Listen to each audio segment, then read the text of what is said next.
Hi, this is George Sephton, the voice of Anfield, and you're about to watch another episode in the LFC Boston speaker series, You'll Never Walk Alone.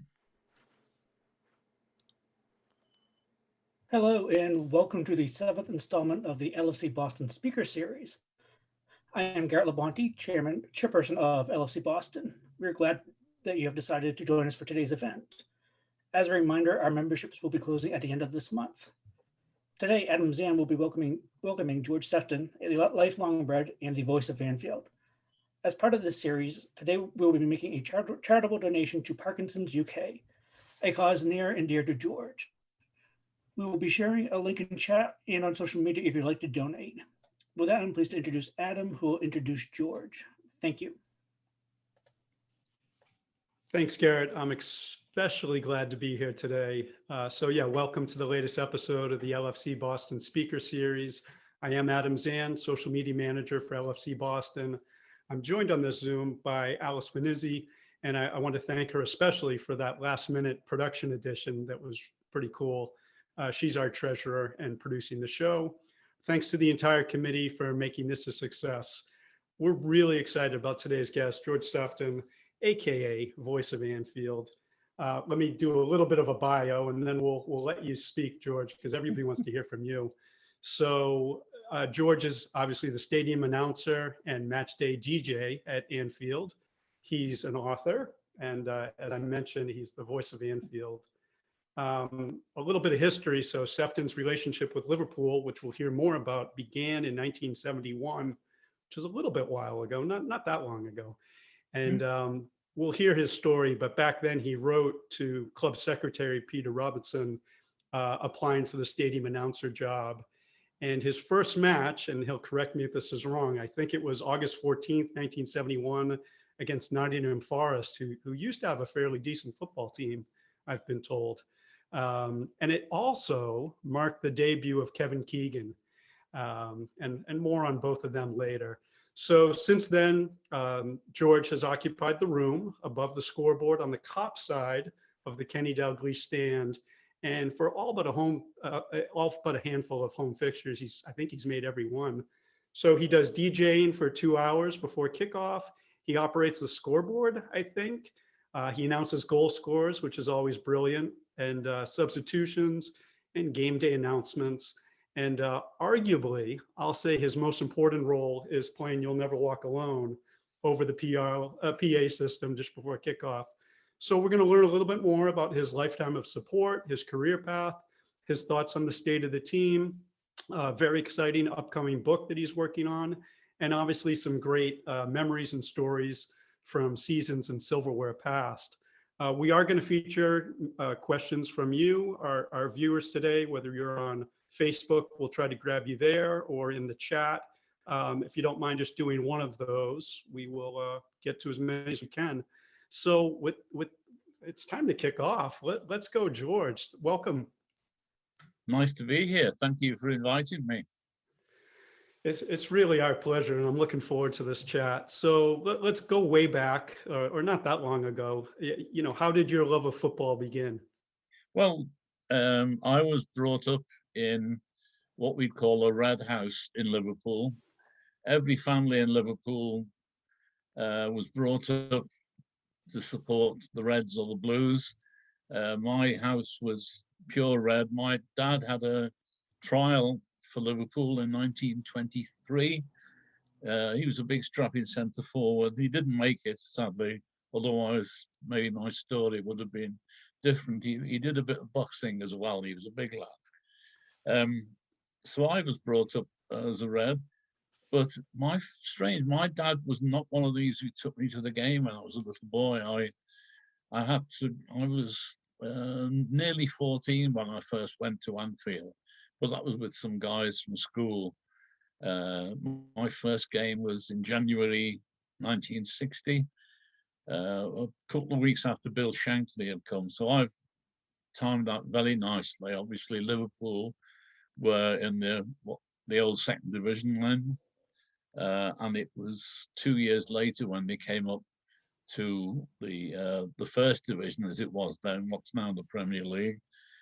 And I did my time on the Kop. Have you ever watched any of those little newsreels, black and white ones, where everybody's on the Kop swaying like huge can of sardines, and they're all got, if you notice, they've all got suits and collars and ties on. It's very strange. But I was in the middle of that lot quite often, and I did my time on the Kop, and that went on until I actually started working for the club in 1971. And then obviously I've been spoiled ever since. Just one little point. When I started in 71, I was in the old main stand on this dirty, cold, horrible platform hanging from the roof. That was fun. And they told me, what was it, 22 years ago, I think they moved over to the what is now the Sir Kenny Dalglish stand. So I've got my little room in the corner there. It's brilliant. And I want to get to a little bit more of that, but first I'm thinking back as a young supporter. Did you have a favorite player on those teams? Yeah, I mean, when I got into watching Liverpool, it was the time when Ron Yates and Ian St. John turned up. I saw them both make their debuts. I saw Emily News make his debut, but Ian St. John was great to watch. And it's weird because obviously we lost him a couple of weeks ago. I said, over the last 15, 20 years, I've got to know him because he and I have both been doing, supporters club dinners and that sort of thing. And it was crazy because, as I say, I was at his debut match, which was at Goodison Park playing Everton. He scored a hat-trick and we lost 4-3. But about, what was it, 25 years ago, maybe 20 years, I bought some old football programs, a big stack of them, from a boot sale not far from where I live. And I went through these when I got home. And in the middle was the match program from Ian St. John's debut at Everton. And by absolute coincidence, I saw him inside Anfield 3 days later before the game. And I said, I've just, found the program from your first game. And he said, I've never seen one of those. And I said, that's crazy. You played, you starred in the thing. And the next time I went into Anfield, I took it with me and I said, here we are, that's for you. I'd much rather you had it. And I can see his face now. He obviously thought I was crazy because I could have sold it for a lot of money. But he decided I was okay. And over the years, I've got to know him. And it's still weird, talking to the people like Ian St. John, because as I say, although I work for Liverpool, I'm still a Liverpool fan. And to suddenly be, eating and drinking with these people. We did a couple of TV programs together for LFC TV, and the whole thing, he's talking to you like you're an old friend, which is a gift he had. And it was just absolutely wonderful. But so, as I say, he was, big hero from my youth, and it's great just to be able to talk to people like that. I always say the best thing about the job I do is the people I meet, not just footballers, but you bump into people around the ground and going in, famous actors and a couple of film stars and that sort of thing. I mean, my favourite was 5 years ago. I think I was going out of the ground after a game and I bumped into James Bond. I mean, Daniel You Craig. just can't buy experiences like that, can you? Yeah.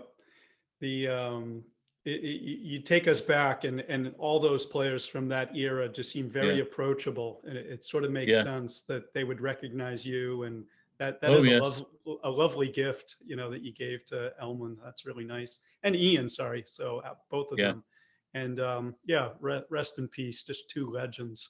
So we do want to hear more about how you got that job in 1971. I think it's a brilliant story. It's pretty aggressive in some ways. looking at, make sure my wife can't hear this bit. She hates me telling this story, but it's true. When I first started going to Anfield, there was no PA system. In 1962, when we came up to the top division, I think the Football Association insisted we have a proper PA system. And obviously that coincided with the Beatles coming on the scene and the whole thing, melded together. But there was a guy on the PA playing records, the guy who started You Never Walk Alone. He used to go apparently to the local record shop every week and get the top 20 records again, 7-inch vinyl. And one day the voice on the PA system changed, and this guy who took over, he wasn't good. That's the politest I can put it. He used to do crazy things, like he'd put the PA on when somebody was approaching the goal, and he could play 45s at the wrong speed. He did that once or twice. And one night in April '71, I was at the game with my wife. She used to go to the midweek games with me, and he made a stupid mistake. And I said to her, "Oh, this guy's an embarrassment to the Liverpool Football Club. Getting really snooty." And she just looked at me deadpan and she said, "It's all right for you standing down here. I bet you couldn't do any better." And I looked at her, I thought, well, that's a challenge. And I went home, and as you said in your introduction, I wrote to Peter Robinson, very long letter, very intricate and well thought out and whatever, but it boiled down to what I've just said to you. I could probably do better than this guy. And my letter landed on Peter's desk more or less the same day as they decided to sling this guy out, and they were wondering what to do next. And he read my letter and thought, well, he sounds sane, more or less. He can write English, good.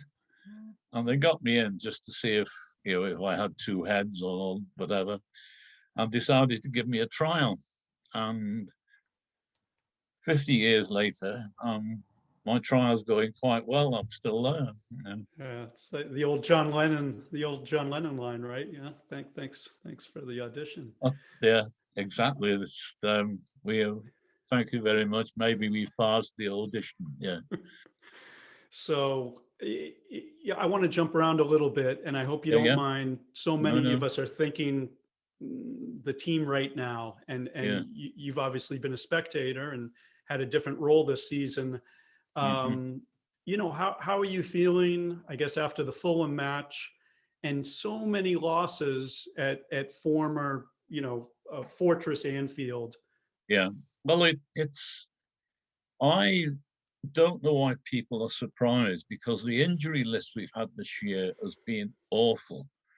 I mean, you ripped the heart out of the team, and then when the heart's been ripped out, then all the rest of the organs have been ripped out as well. We started off the season with Virgil van Dijk, who is the best centre back on the planet. We held not very long into the system. He gets crushed by the Everton keeper, who, incidentally, before I came on here, Jordan Pickford had to go off injured at Goodison Park, and we're sitting here thinking that's a shame. Yeah, so sorry. Sorry. Yeah, I cried. But so he's gone. Then his partner, he's got two partners, Matty and Gomez. They've both been injured. You go back into the team, into the squad. Fabinho gets moved back there. Great. I mean, he's such a good player.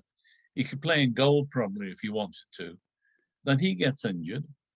Jordan Henderson, bites the bullet. He goes and helps me. He's injured. And so it goes on. Trent Alexander-Arnold is sort of a bit iffy form. And the season has gone on like that. There's just everything could possibly go wrong. And then things in the background. Obviously, Gerard Houllier passed away. Ray Clements passed away, who was Yep. both of whom were well loved and respected by everybody. Ian St. John, again, there's a dark cloud over the place. Jurgen Klopp's mother passed away, and I know before we found out what had happened, we were all saying, watching him on the touchline. Obviously, he sits right opposite me, and I'm watching, and Jurgen is just not his normal self. You know what? You've seen him in action. I always say that when he leaves Liverpool, we should plug him into the national grid. He's got so much energy and passion, and he's down in the dumps. And then obviously, Alison's father passed away tragically in an accident, drowning back home in Brazil. And obviously, I'm not privy to what goes on in the dressing room, but the whole atmosphere must have been so low. And then, there was no wonder we were up and down. It doesn't matter what place of work you're in, the atmosphere is good or bad. And obviously, the atmosphere at Liverpool has been bad for, 3 or 4 months.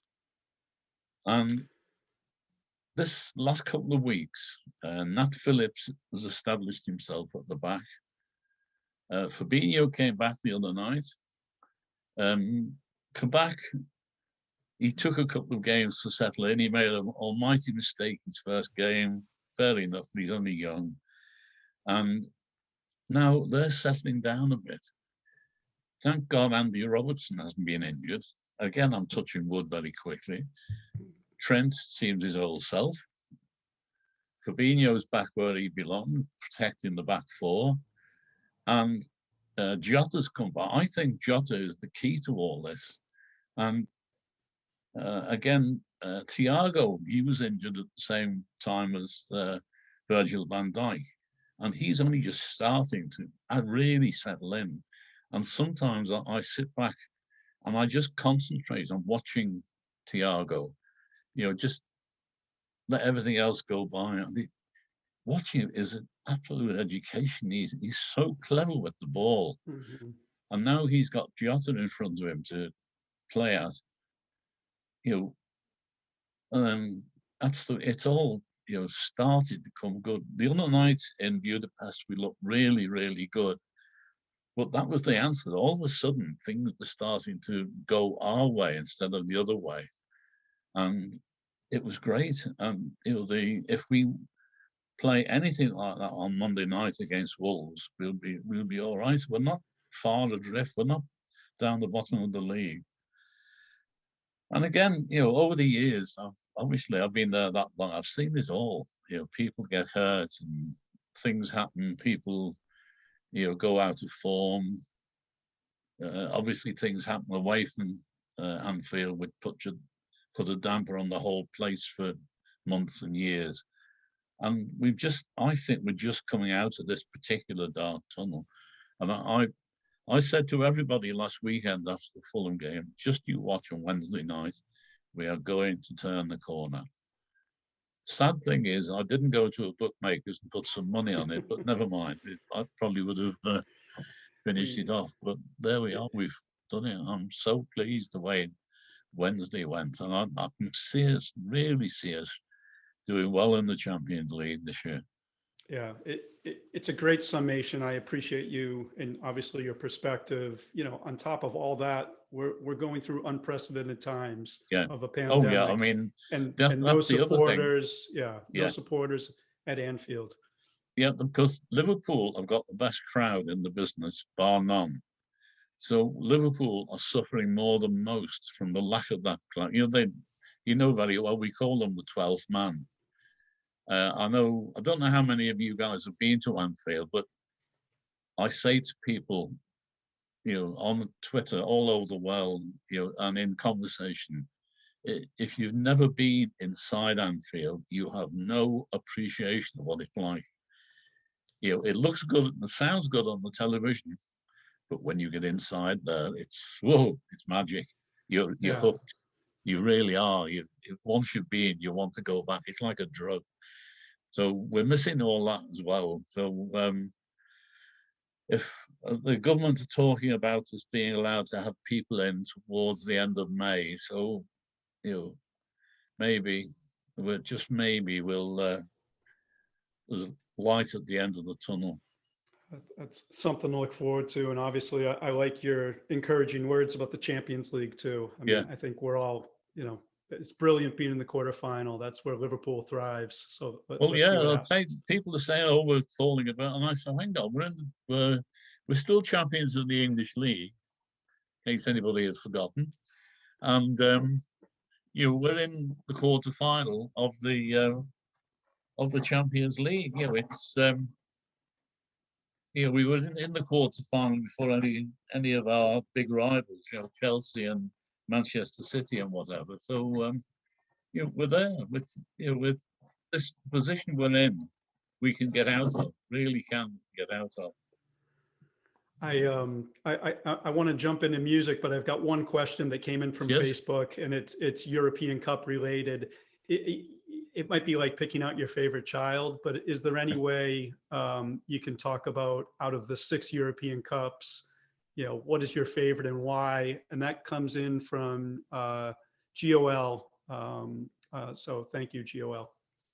Yeah, it's difficult. I suppose the first one, because obviously when I was a small boy, you used to watch all these European teams, Real Madrid and the Hungarians and whatever, and you used to think, "Oh, aren't they good, those guys?"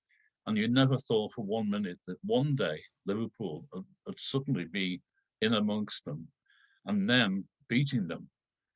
And it was great. I mean, the first season we were in the European Cup was 64-65, and I was at the game where we beat AC Milan.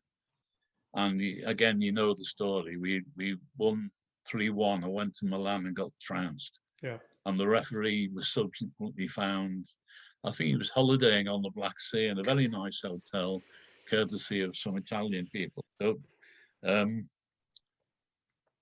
that was sad, but when we finally got there and won the thing, it was wonderful. It was just, and I remember the night, 2 nights after the game, I was at Anfield because we had a testimonial game for Tommy Smith, and I walked into the trophy room, and there's the European Cup sitting there, and I just stood and stared at it and thought, that's the European Cup.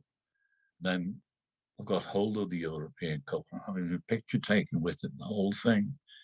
And it was surreal. It was just like a wonderful dream. You if you still have that photo, we'd love to see that on your social media feed someday. It's somewhere on my computer system. I'll have to. The problem I have nowadays, I've got so many old photographs, but I'll find it.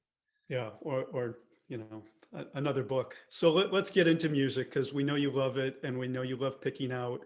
So it's always interesting to me as an old timer to go back, and whether it's the obvious choices, you brought up the Beatles and obviously Jerry and the Pacemakers, but my college years were Liverpool. It was Elvis Costello, Echo and the Bunnymen, Frankie Goes to Hollywood, the LA's, OMD, like there's just critical music there. Again, it's the same thing with those guys. I've got to know a lot of them. Obviously, you might be aware that Elvis has written some sleeve notes for the book. And I've got very friendly with him the last couple of years. I mean, let me get the year right. 2 years ago in August, he turned 65. Yeah. And his road manager rang me up in a panic because he wanted to be at Anfield for his birthday, and the guy who usually got him tickets had let him down. And he said, "Can you help?" And I said, "Well, how many are coming?" He said, 5. I said, "No chance." Then I put the phone down, and I thought about it. And I said, "There's only one thing to do here. That's just basically beg Peter Moore to help." Moore, yeah. And Peter, God bless him, he went overboard. Elvis got Elvis got the best seats in the house, lunch with the CEO, they gave him a signed shirt signed by the whole squad with Costello Yeah. 65 on the back. 65. Yep. Yeah, Yep. and the biggest birthday cake I have ever seen. It was what Elvis, didn't know until recently. I'm a huge fan of his wife. Yeah, So Diana. Yep. Diana, yeah, and I'd met her 6 months previously for the first time, but that day, I went into I blagged my way into the boardroom afterwards. I'm not supposed to go up there, and I walked in, and Diana came over and threw her arms around my neck and gave me a big hug and said, "Thank you." And Elvis comes over and said, "Thank you so much." I said, "Look, call it quits now. You've done so much for us music lovers over the years. Between you, this is payback time. It's a pleasure. I'm just so pleased to see that you're pleased." And it was just great. But I mean, Elvis Costello, I'm very friendly with Brian Nash from Frankie Goes to Hollywood nowadays, who's just moved back home to Liverpool. He's been living down south. I have a list in my diary it's called the coffee list, and it's people I'm going to go and have a coffee with when we're allowed out of lockdown, and he's up there. And then obviously Andy from OMD, I got to know quite well. There was a girl band called Atomic Kitten. I don't know if they registered over that side. I think so. But Andy got them together, and there were stories going around that I was being paid by Atomic Kitten, but it was nothing to do with it. I was just so pleased to help him out and the girls, and I'm still friendly with one of them. One of them, no names, no pactrel, is an Evertonian, but Liz McLaren, and why not? And I still see her once in a while, and it's so nice to be talking to these people. Never mind, helping them out along the way. But music-wise, of course, I go back another generation behind them to the Beatles. Again, you probably must have seen the story somewhere. When I was 12 at school, I used to go watch these big teenage lads. At lunchtime, they used to bring their guitars in and practice chords. And one was called George Harrison. There was another one called Paul McCartney, and the couple who went on to make their name. And obviously, I've heard of them. Yep. Fun? I've heard of them. Yeah. Although Paul will not claim that he supports red or blue, right? No, I really don't think he does. I've only ever seen him at a football match once, and that was another derby match at Goodison Park, strangely. His brother Mike, who I see quite frequently, is a red, I know, but everybody says the same thing. He's neither red nor blue, Paul, and that's fine. I think, the bottom line is Paul McCartney's got enough to occupy his time without that following football team as well. But I do know for a fact he loves Kenny Dalglish. So that's one thing I found out recently. George, the next time you watch Yellow Submarine, like early in the pandemic, they broadcast it for free for like 24 hours. There's a beautiful montage, I think during Eleanor Rigby, where it's a red team against a blue team. And I finally realized what's going on there. Yeah, I'll tell you, I've got the video here, so I must dig it out. That was, I always used to say that was my favorite film, but I haven't seen it for a long time. But again, it was, a magical piece of work that, in every possible sense. I remember taking my girlfriend at the time to see it when it came out. And then I went again the following week. I was working in IT, but I was working late shifts. I went in the day, and the place was full of children, and their mums and dads had taken them. This is a cartoon. And I thought, no, it's not the cartoon as you understand it. All the gags were going right over their heads. They didn't understand what was going on. They got bored, and I was going crazy. I just wanted to take it all in. But these things happen. It's brilliant. How much do you stay up to date on the current music? I'm thinking of the Shipbuilders and Pixie has got pretty big It was, recently. I think I'm ahead of the game. I do. It's a constant thorn in my side that people say to me sometimes, not very often nowadays, thank goodness, but people say to me, why don't you play some more modern music? And I say, okay, what do you call modern? So you don't want anything from the 70s or the 60s? No. Okay, so there's You'll Never Walk Alone gone, Ring of Fire's gone, and the whole list of their favorite songs gone. And then I'll say, well, what about such and such a track? And they say, well, I've never heard of that one. And I say, I know, because it's not being released for 6 weeks, but I've got a promo copy.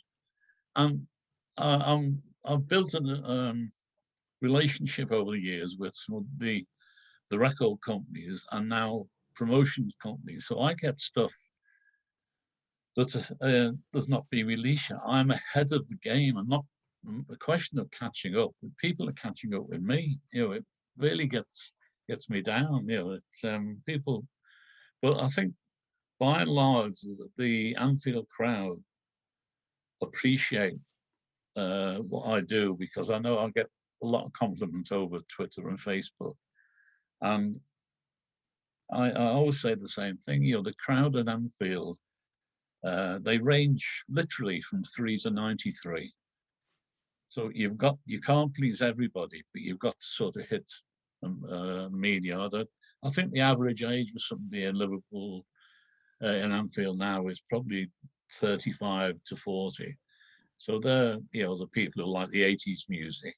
And again, everybody loves Elvis Costello, Frankie Goes to Hollywood, and even now I play the Beatles quite often, especially at European nights. And it's one of the things that when you get the visiting crowd from the continent, it's association of ideas. They think, this is Liverpool, we want to hear the Beatles in Liverpool, and I always do. It's a lot of fun. I got one more music one, and this actually comes in from Amy Kate, who is chairperson of the LFC. Yeah, she said to give you a hug, so we'll give you a virtual hug. With all due respect, Adam, I'd rather get a hug off Amy. Yeah. So here's Amy and I sort of combined a question. So you mentioned Ring of Fire. How many songs that you play get turned into songs on the Kop? And also, besides for You'll Never Walk Alone, what are some favorites? Yeah. Oh, I mean, I love Heart as Big as Liverpool, because I was in at the start of that. I remember getting a call to go to the launch of the thing, and I'm actually in the video of Heart as Big as Liverpool, if you can find it. That was an amazing day. I got a phone call early one Sunday morning asking me to go over to the other side of the Mersey, to Wallasey Town Hall. They were making a video.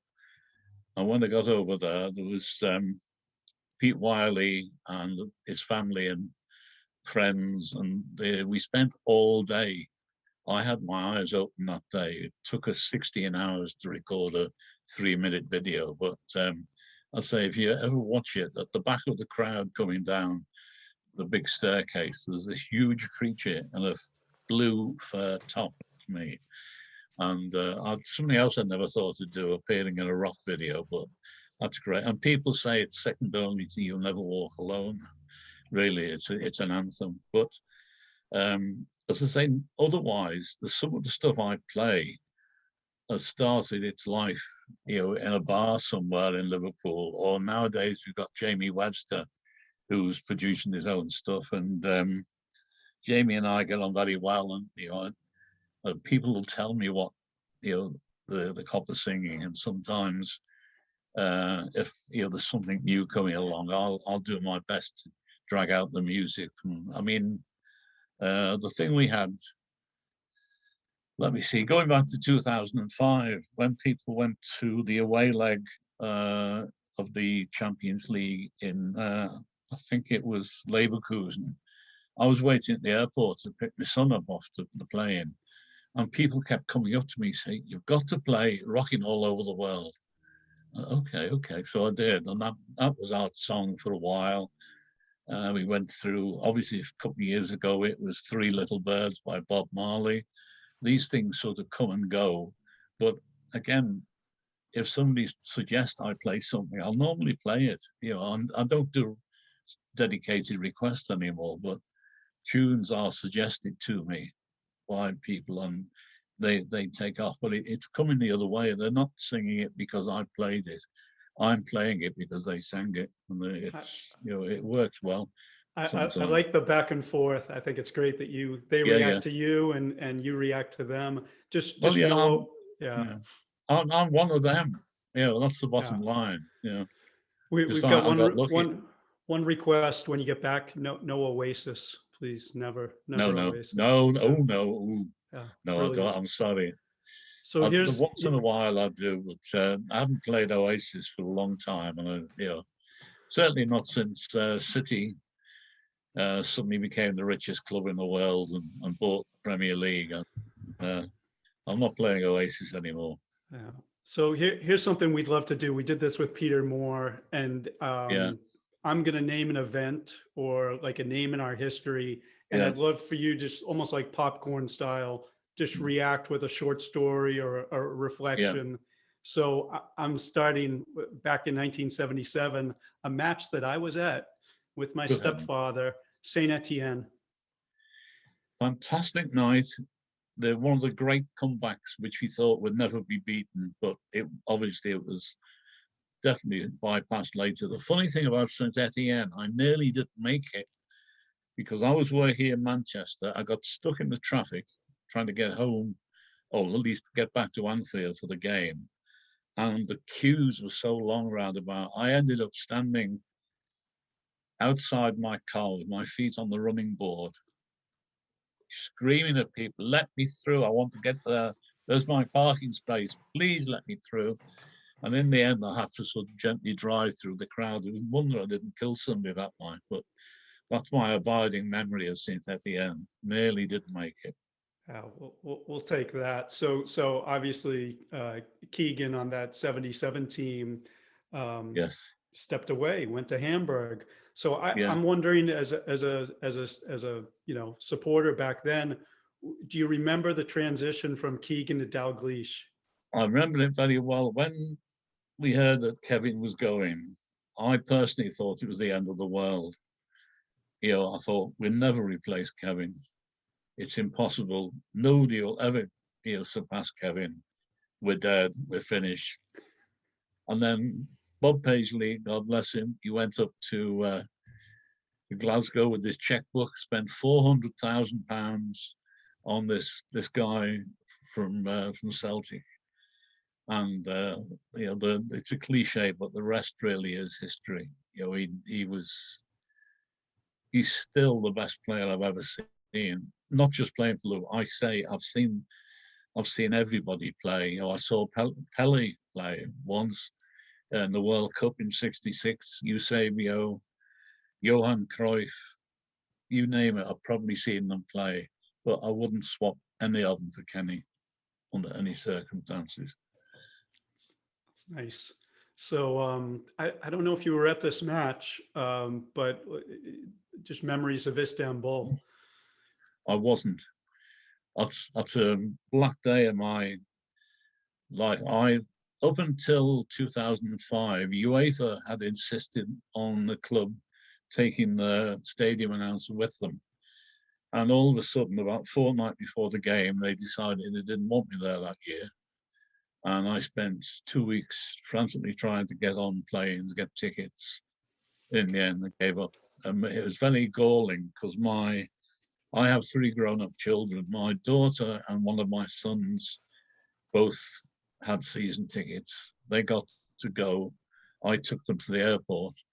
And in my pocket, I had some money, cold drink, a passport, just in case somebody dropped out of the official party, but nobody did. So I sent them. I saw them off and came home. And watched it in my usual seat, which is downstairs in front of my TV with my dear wife and my dear dog. It was worth it. I'm sorry you weren't there. Oh yes, but, it was. yeah, it was all worth it. So here's one I know you were at. We'd love to hear about Barcelona's second leg and just any memories you have of that night. But that is probably, well, no, probably about it. That's the greatest night of my Liverpool life, because we turned up, we're 3-0 down to the best team on the planet. We're going out of the Champions League, but never mind. Everybody sort of turned up thinking it'd be nice to watch Messi play. If you hadn't seen him play, it'd be nice to see Luis Suarez again and Philip Coutinho. And let's go just and sit back and enjoy the football. And then, of course, early on, Origi scores. And we think, oh, 3-1. That's just a little scratch on the tie. And then just after half time, Genie scores 2 goals in quick succession, and we're looking at each other. Hang on, we're level. 3-0, 3-0. We're going to do this. And then the time went on. And then that corner, if I close my eyes now, I can see the corner. It's something I can just imagine happening. I see Trent, walking away from the ball. And all of a sudden, ding, ding, and the ball's in the net. And I'm sitting there calmly waiting for the referee to tell him to take it again. And it slowly dawns on us that he's awarded the goal. We're winning. And a good quiz question that some people know, some people don't. Oakley Cannonier, he was the ball boy who picked the ball up and threw it to Trent very quickly. I've used that in a couple of quizzes. He's still on our books, I think. They're quite, low down the age groups.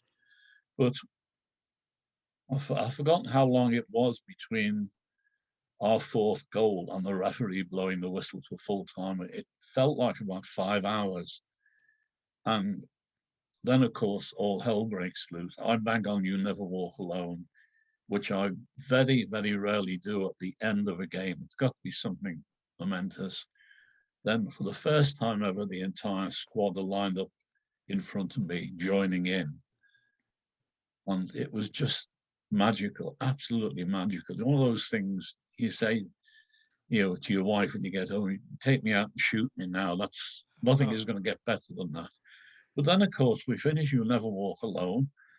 The squad all wave their goodbyes. Jürgen does his fist bump and they've gone. And nobody on the Kop beneath me is moving.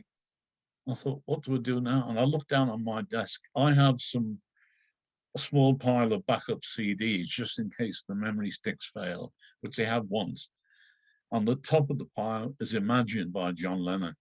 So I put that on. Yeah.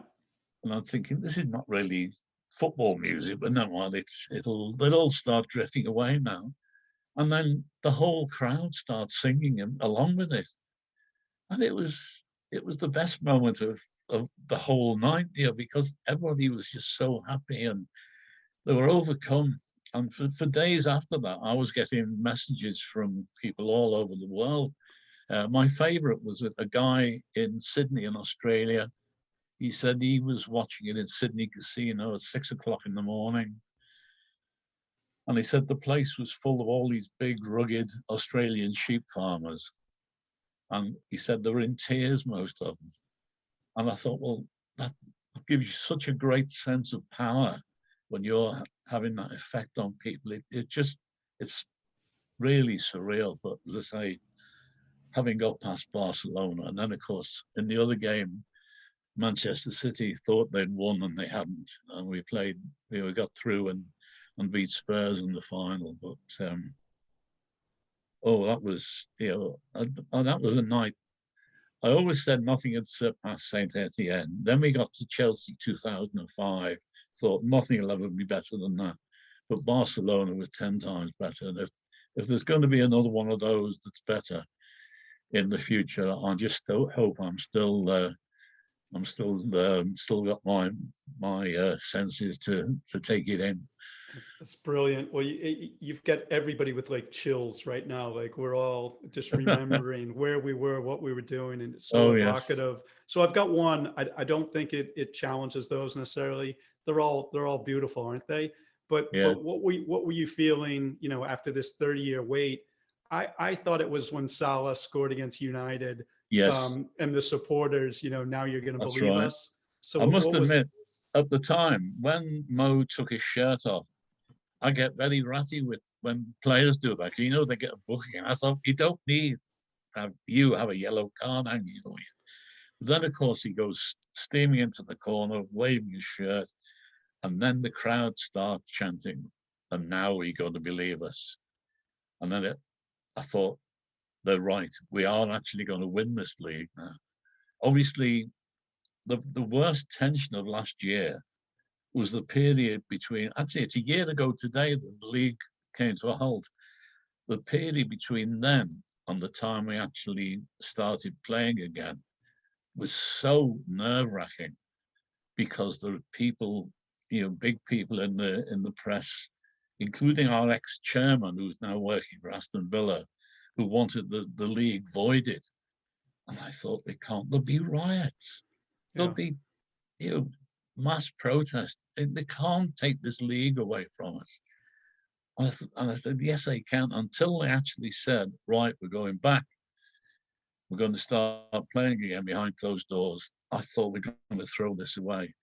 And then once we'd started playing, I thought, we're okay, we're going to win it. And then obviously the big night when we actually won it, when Chelsea beat Manchester City, I was sitting where I am now, watching it on this screen, because I was also appearing on BT Sport. It was a two-way Skype thing, and I forgot once or twice that I was actually being televised. And there's some great pictures of me sitting here with my arms up in the air, going crazy. But at the end of that, when the final whistle went, I was supposed to be doing some more pieces for BT, but by then they discovered where the team were hiding out, and then they found Kenny at home on Zoom. So I was just wiped out of it. I didn't care. I was just so happy that and I just couldn't believe it. It was just literally too good to be true. But we were champions again. I must show you this. That's one of my treasures. Hold it up a little closer for us. Yeah. Look at that. I never ever thought I'd have one of those in here. But I said, this is locked away here. My wife says, who are you going to leave it to when you pass on? I said, I don't know. Like, no, fight for it. Not my problem. Oh, that's great. But that was just so good at being. Obviously, I was there the previous time they won it. And it was weird for a couple of weeks because people at all the TV companies suddenly realized there was only one person at Anfield. Actually, there were two of us, but the other guy is not very articulate. So I started getting phone calls and all over the place. I did so many interviews during that period. My wife would be making the evening meal and be a TV crew turning up in the front garden. And she said, "Who is it now?" Sky. Okay. BBC. Yeah, right. It was worth it. It was good. Yeah, the BBC must have been desperate because they interviewed me at like I think it was 3:30 in the morning. Yeah, well, they were desperate when they got to me, believe me. So I want to do a little transition. We've got about 10 minutes left. This has been magical. I'd love to hear your thoughts on women's sports and specifically the LFC women's team, fighting for promotion, putting in, some really good performances, also under difficult circumstances. Mm-hmm. Have you been able to go to their matches? Or I did a few. I don't know how well you know the area. When they were playing in Widnes, I went over to that stadium. It's a rugby stadium, I went over there when the regular guy was on holiday or doing something. I think he was a DJ, and when he was gigging somewhere else, I'd do them. And I really used to love watching them because a lot of things. I'm married to a woman who likes football, thank God. And so obviously I took a mild interest in women's football. But I remember when we started playing with the women's team in 1998, and the whole organization was really, really amateurish. And then all of a sudden it come on. And now, 3-4 years ago, we won the Women's Super League. Then it all fell to bits. And I don't know what, I really genuinely don't know what happened. It all went horribly wrong. And then we got relegated again. But I remember speaking to Scott Rogers, who was the manager before Vicky Jepson, and he was a really good bloke. I was really impressed by him. But he said the one thing they needed was to play in Liverpool because they played in Widnes. Nowadays they play in Birkenhead over the river. Tranmere, yep. Tranmere. I've been there a few times. It's a nice little stadium, and the box that I use there is great. It's high up and it's in a corner with nothing around it, so you've got a really good view. But I keep saying that when I win the national lottery, I'm actually going to buy some land and build them their own stadium, because that's what they need. They need the club 100% right behind them, helping them out. I'd love to see Liverpool's women's team, get back up to the top, because the standard is fantastic now. I know I've watched a lot of it the last few years, and I'm really, really keen to see, our girls do well, and it's possible, but it needs investment, and it needs focus. Yep. No, and it's you point out everything: stadium, training ground, resources. Once again, getting spectators back there and helping. I mean, say what you will. It was horrible that they got relegated with 8 matches to play last season. Criminal. But what are we going to do? But I love that. So let's talk about your upcoming book. This I don't know if this is a book tour appearance for you, but what's the approach at this point in your life, in your career? Hold it. Give me a little tilt, because it's bled out a little.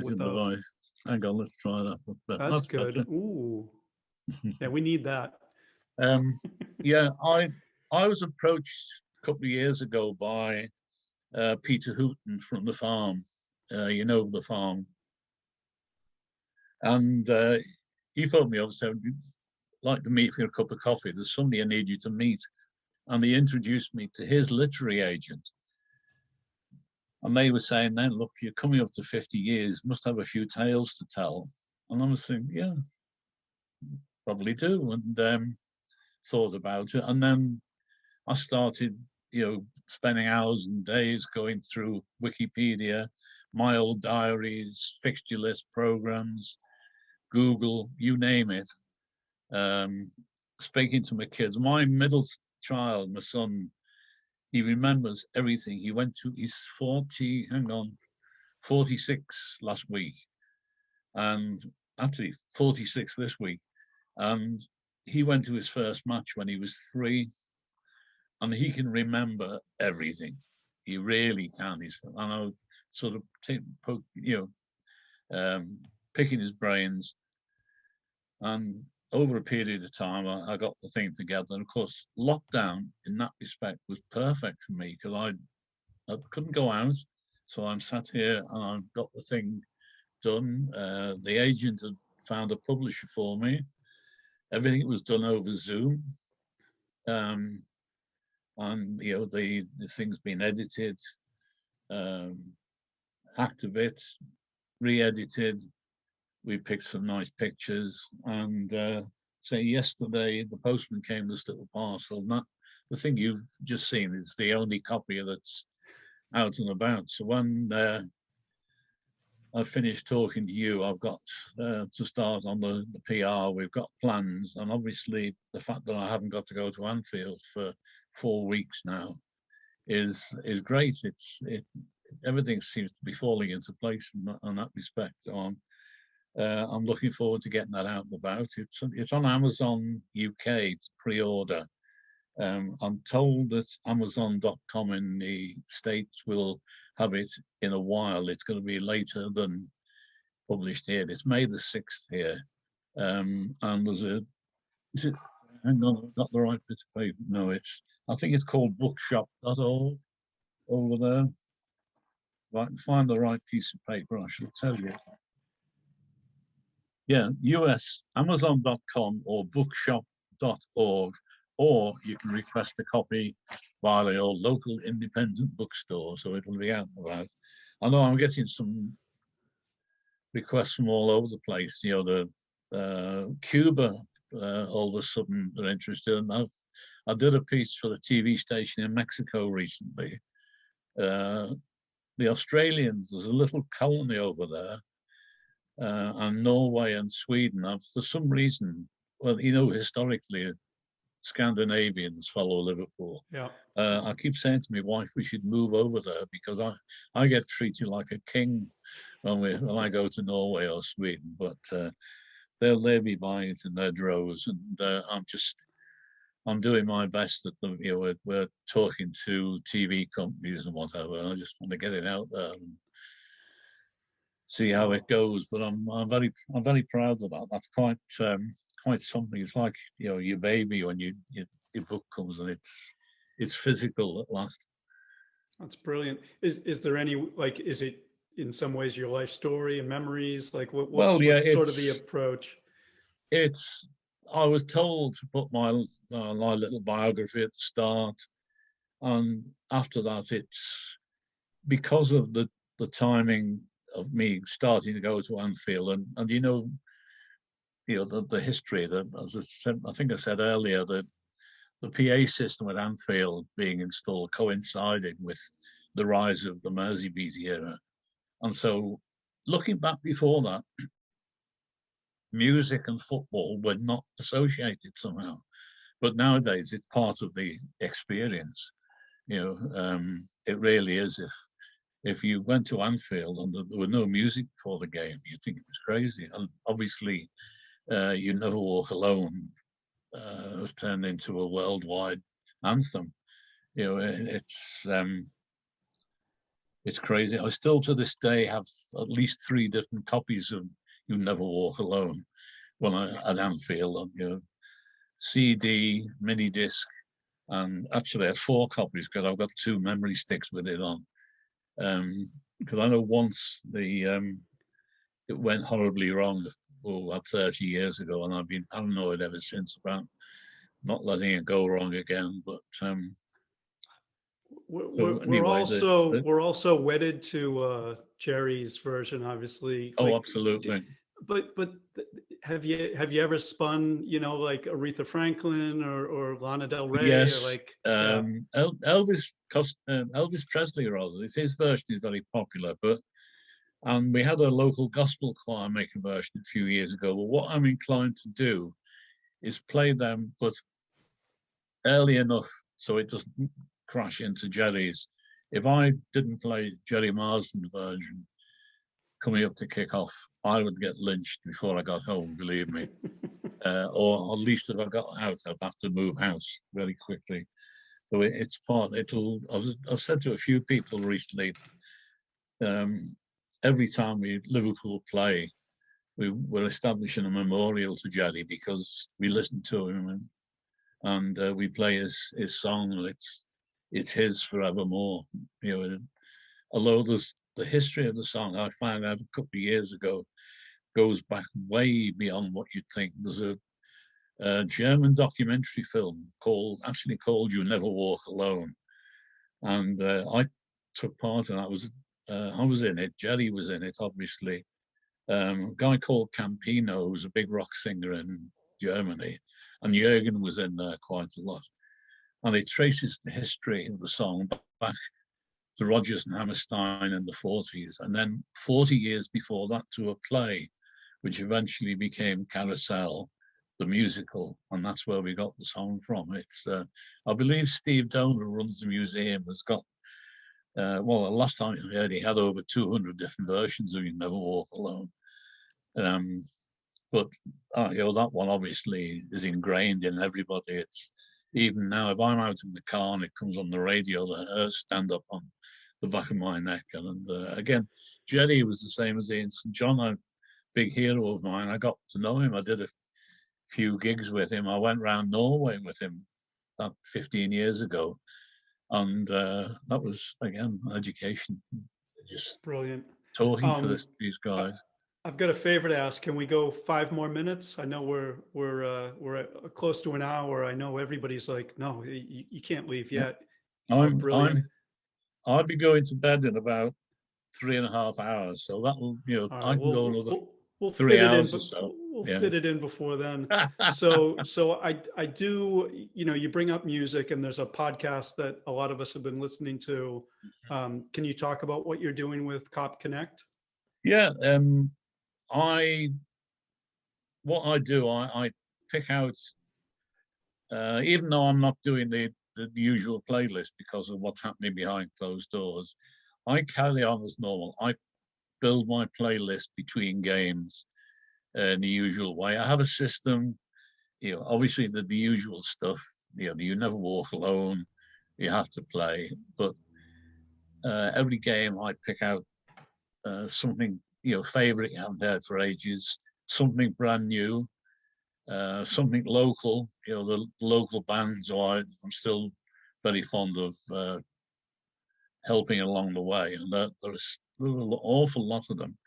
And then something will happen, I don't know, when David Bowie died, for instance, I played a lot of his music after that, and then the same with a few big names who passed on. So I'll build a playlist. Then we'll pick possibly the best 7 or 8. And Mark, Kenny and I will talk through them. We'll talk about the last match, the prospects for this game. And obviously, recently we've been talking about Ian St. John, but through each track, there'll be a story attached to it, why I played it. I've never caught out, obviously Mark is an awful lot younger than me, but I've never caught him out yet. I'd like to play something fantastic you've never heard of. And I try to rotate it because I've got quite a CD collection nowadays. A lot of it is digitized, which is why I'm paranoid about keeping things backed up nowadays, because I don't want to lose them all in one go. I've got copies everywhere. I've got one for you. He won't know the Wurzels, and he won't know Shawadi Wadi. Just blow his mind. Yeah. Blimey, they're 2 names. And the Shawadi Wadi were on the radio the other day, and one of these oldies but goldies programs. There's a new radio station starting out in England about a month ago called Boom, and it's for the baby boomer generation. There's a guy called, another one, same story, an old hero of mine who I'm now friends with, a guy called David Hamilton, who was a DJ on English radio years and years ago and on TV. He was a really big name, and then he disappeared. And then the next thing I found out, he was my opposite number at Fulham. And to cut a very long story short, we were both in the program one day, and I sent him a copy, and he rang me out of the blue. And since then, we've been friends. He rang me on my birthday last week, completely unexpected, out of the blue. But I say he said, we've got this new radio station. It's called Boom, and they were online. Now they're on DAB nationwide, and I listen to it a lot because it's from my era. The selection is very eclectic, but I know one of the things they were playing last week was Shawadi Wadi, and I thought, I haven't heard them for ages. And I know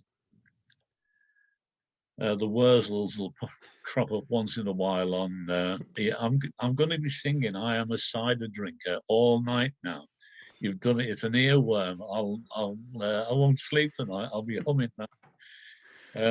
I'm either sorry or thankful. I'm not sure which. No, you should be sorry.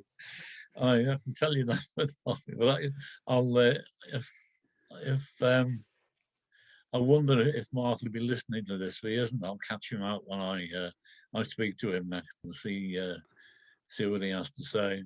That's great. So we are winding down. I've got one more because we do these podcasts for free, but Yeah. as part of our connection to the community and connection to both Boston and Liverpool, we like Yeah. to do a donation to charity. So I'd love to hear more about Parkinson's UK. Yeah, and, well, the work yeah. that they're doing. Parkinson's UK are working very hard in the research side of things. I was very ignorant about Parkinson's disease until 7 years ago when my son was diagnosed with early onset Parkinson's. I was horrified, and I got to learn a lot about them, what they do. There's research going on, there's new treatments. People said to my son when he was diagnosed, "You're a lucky man." And he said, "What do you mean lucky?" And they said, "Well, 10 years ago, there'd be nothing anybody could do for you. But now, because of the research that Parkinson's UK are doing, they're making progress. Things are coming on leaps and bounds. There's treatments, there's drugs, there are operations that they're working on. Even silly things that my son, during normal times, not at the moment, he goes to a specialist boxing club in Widnes where he lives because somebody had decided to try this as a method of enhancing your coordination, which obviously is something that goes wrong when you've got Parkinson's. So that's being funded by Parkinson's UK. So there's an awful lot of good work going on, and I had a couple of charity functions which was raise some money, and I'll do everything I can when somebody says, can we make a donation to what's your favorite charity? Without thinking, I say Parkinson's, please help. Every penny helps, or in your case, every cent. So I believe there's a link going up at the end of this. So if anybody would like to donate, we'd all be very grateful. That's great. Yeah, and when we post this on social, we'll do it, but I don't mind reading a little bit. So parkinsons.org.uk. And no, that's brilliant. I near and dear to my heart as well. So, George, I really enjoyed that. I know our viewers did. Thanks so much for your time and involvement. My pleasure. And just overall, for all of us, especially who've been to Anfield, thank you for being the voice that sort of welcomes us there and plays music for us. Just makes it extra special. Well, thank you. I've enjoyed this too. It's nice to be talking to you guys, and I can echo the same thing. I'm so looking forward to being in Anfield when everybody's back and the place is bouncing. It's going to be so good when we actually get back there. When we're let off our leash, which might be soon, hopefully, there'll be the football grounds, the sports grounds, the clubs, the bars. This city is going to be buzzing, and I'm sure everywhere that people have missed the last 12 months will be party time, and I'm hoping to be part of that. That's great. So we're going to wrap up, but I want to tell people we're working on a few remaining episodes for this season, and I'm pleased to share 2 confirmed guests. So one is Neil Atkinson, who everybody knows is the host at the Anfield Wrap. And just today, we were able to get Lauren and Amy from the RMTV Women's Podcast. And we'll keep everybody updated on social media about when those are scheduled. And with that, I'm going to pass it over to Garrett, our chair. Great. Again, a big thank you to George and to all who have joined us today. A reminder that you can donate and learn more about Parkinson's UK in the chat or on social media posts regarding this event. Thank you for joining us today, and you'll never walk alone. Thank you. Thank you.